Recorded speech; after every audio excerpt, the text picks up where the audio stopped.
আসসালামু আলাইকুম everyone, this is Gazi Rafiq and welcome to my channel. বন্ধুরা, আপনারা সবাই কেমন আছেন? আশা করি সবাই ভালো আছেন। আজকের ভিডিওটি আপনাদের জন্য অনেক বেশি দুর্দান্ত হতে চলছে।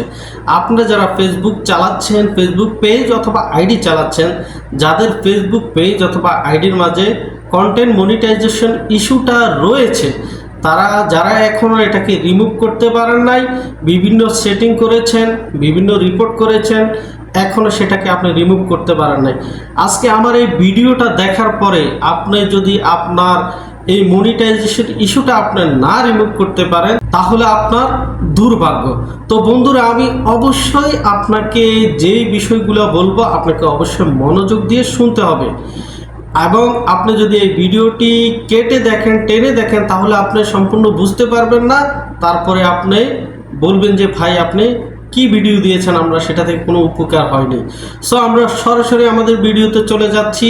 অবশ্যই আপনাকে আবারও বলে রাখি, আপনি ভিডিওটা কাটবেন না, পুরোপুরি ভিডিও দেখুন, আপনি এটা থেকে লাভবান হবেন। তো বন্ধুরা, আমরা মূল কথায় যাওয়ার আগে যারা এখনও আমার চ্যানেলটিকে সাবস্ক্রাইব করেন নাই, ভিডিওটা দেখার পরে যদি আপনার ভালো লাগে তাহলে আমার চ্যানেলটিকে সাবস্ক্রাইব করে দিবেন, আর যারা ফেসবুক পেজ থেকে দেখছেন পেজটিকে ফলো দিয়ে যাবেন। তো আমরা চলে যাই আমাদের মূল ভিডিওতে। তো এক নম্বর যে বিষয়টি হলো, আপনারা আপনাদের ফেসবুক পেজের মাঝে যদি ফেসবুক পেজ অথবা ফেসবুক প্রোফাইলসের মাঝে যদি আপনার কন্টেন্ট মনিটাইজেশন ইস্যুটা থাকে, তাহলে আপনি কিভাবে সেটা রিমুভ করবেন। সর্বপ্রথম আমি আসি, আপনাকে যে বিষয়গুলো চেক করতে হবে সেই বিষয়গুলো নিয়ে আলোচনা করা যায়।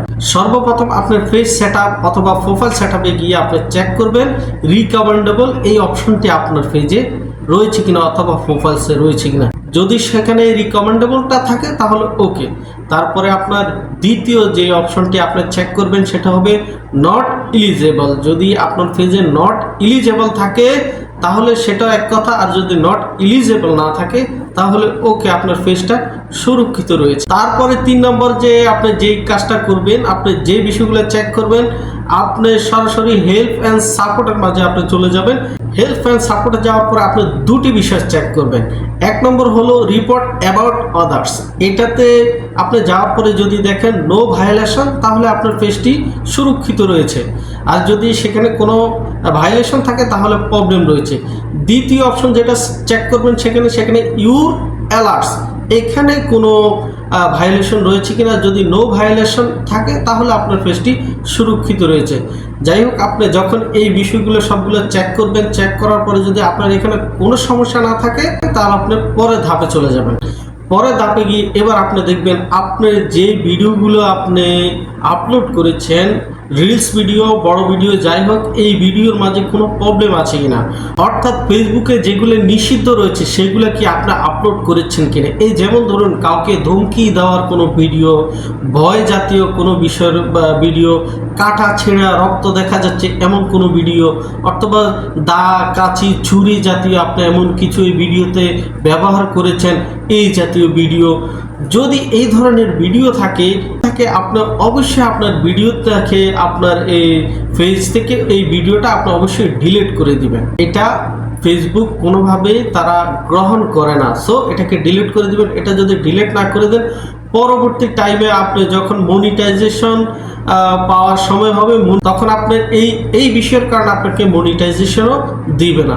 এই সবগুলা চেক করার পরে আপনি ফাইনাল যে কাজটা করবেন, কন্টেন্ট মনিটাইজেশন ইস্যুর যে জায়গাটি রয়েছে, এই জায়গাটি রয়েছে, এখানে একটা স্ক্রিনশট নেবেন। আপনি একটা স্ক্রিনশট নিয়ে আপনি সরাসরি একটা রিপোর্ট করে দিবেন। কিভাবে রিপোর্ট করতে হয় আপনি আমার চ্যানেলেও খুঁজে পাবেন, অথবা অন্যান্য চ্যানেলে আপনি ইউটিউবে সার্চ দিলে কিভাবে রিপোর্ট করতে হয় সেটা দেখে যাবেন এবং একটা রিপোর্ট করে দিবেন। ফাইনালি রিপোর্ট দেওয়ার পরে এখন আসেন আপনার মূল কাজে। এই কাজটা আপনাকে করতে হবে, যে কাজটা করলে দ্রুত আপনার পেজ থেকে এই মনিটাইজেশন ইস্যুটা রিমুভ হয়ে যাবে। তা আপনাকে সর্বপ্রথম যেটা করতে হবে, আপনার প্রতিদিন টাইম অনুযায়ী আপনাকে মনে রাখতে হবে, টাইম অনুযায়ী আপনার সময় অনুযায়ী 4 থেকে 5টি রিলস ভিডিও দেওয়ার চেষ্টা করবেন। আপনি যত বেশি দিতে পারবেন ততই বেটার। সো কমপক্ষে 4 থেকে 5টি রিলস ভিডিও দেওয়ার চেষ্টা করবেন, তবে প্রতিদিন একই সময়ে আপনি ভিডিওগুলো দাপে দেওয়ার চেষ্টা করবেন। তারপরে আপনি 2 দিন বা 3 দিন পর পর বা 2 দিন পর পর যদি আপনি একটি বড় ভিডিও দিতে পারেন, অর্থাৎ 5 মিনিটের, 6 মিনিটের, 10 মিনিটের, 4 মিনিটের, এই জাতীয় ভিডিওগুলো একটু বড় ভিডিও হলে বেটার। আপনি 2 দিন পর পর যদি একটা ভিডিও দিতে পারেন তাহলে বেটার। তারপরে আপনি যে কাজটি করতে পারেন সেই কাজটি হলো আপনি কমপক্ষে 3 দিন যদি আপনি লাইভ করতে পারেন, লাইভটা যদি আপনি করতে পারেন সেটা বেটার। যদি লাইভ না করতে পারেন সমস্যা নেই, বাট আপনাকে ওই যে রিলস ভিডিও এবং বড় ভিডিও আপনাকে দিতে হবে প্রতিদিন লাগাতার টাইম অনুযায়ী, এবং আপনাকে পেজে অ্যাক্টিভ থাকতে হবে। যত বেশি আপনি অ্যাক্টিভ থাকতে পারেন, আপনি যত বেশি অ্যাক্টিভ থাকতে পারেন, অন্যের ভিডিও দেখবেন, অন্যের ভিডিওতে লাইক কমেন্ট গঠনমূলক কমেন্ট করবেন, তাহলে ফেসবুক অ্যালগরিদম আপনাকে চিহ্নিত করবে, আপনাকে অবজারভেশন করবে। দেখার পরে সব কিছু যখন দেখবে ওকে, তখন তারা অটোমেটিকলি দেখবেন আপনার ফেসবুক পেজ অথবা প্রোফাইল থেকে কন্টেন্ট মনিটাইজেশন ইস্যুটা তুলে নিয়েছে। সো আপনাকে আমি আজকে যে বিষয়গুলো বললাম, আপনি যদি সত্যিকার অর্থে আপনার ফেসবুক পেজ অথবা আইডি থেকে আপনি ইনকাম করতে চান, আমার এই ভিডিওটা দেখার পরে অবশ্যই আপনি সেটা রিমুভ করে নিতে পারবেন। ভাই, আপনি যদি বিভিন্ন সেটিং নিয়ে বসে থাকেন, বিভিন্ন রিপোর্ট নিয়ে বসে থাকেন, আসলে এটা কখনোই রিমুভ করতে পারবেন না। মূলত আপনার অ্যাটেনশন, আপনার কার্যকলাপ, আপনি কতটুকু সময় দিচ্ছেন আপনি ফেসবুক পেজের মাঝে, এটা ফেসবুক অ্যালগরিদম আপনাকে দেখে অবজারভেশন করেই তারা অটোমেটিকলি সেটা তুলে নেবে। সো আপনি বিভিন্ন টেনশন না করে আপনার ফেসবুক পেজে আমি যেভাবে বলেছি এইভাবে চেক করার পরে যদি কোনো সমস্যা না থাকে তাহলে ওইভাবে ধাপে ধাপে আপনি কাজগুলো করেন। আর যদি কোথাও কোনো সমস্যা থাকে ওখানে সমস্যাগুলো আগে আপনাকে সলভ করতে হবে। আপনি আগে ওখান থেকে একটা স্ক্রিনশট নেবেন, শট নিয়ে আপনি ফেসবুকে রিপোর্ট করবেন, তখন আপনি কাজগুলো করতে থাকুন। আর যদি আপনার ভিডিওর মাঝে কোনো প্রবলেম থাকে, আমি তো বলেই দিলাম, যদি কোনো ভিডিও এমন কোনো ভিডিও থাকে যেটা ফেসবুকের কাছে গ্রহণযোগ্য নয়, অবশ্যই ওই ভিডিওটা আগে আপনাকে ডিলিট করে দিতে হবে। তারপরে আপনি নিয়ম মাফিক কাজগুলো করেন, দেখবেন আপনার কন্টেন্ট মনিটাইজেশন ইস্যুটা খুব দ্রুতই ফেসবুক তুলে নেবে। বন্ধুরা, যদি আপনার এই ভিডিওটি হেল্পফুল মনে হয় অবশ্যই আপনার অন্যান্য বন্ধুদেরকে দেখার জন্য, তারা শিখার জন্য আমার ভিডিওটাকে একটু শেয়ার করে দিবেন।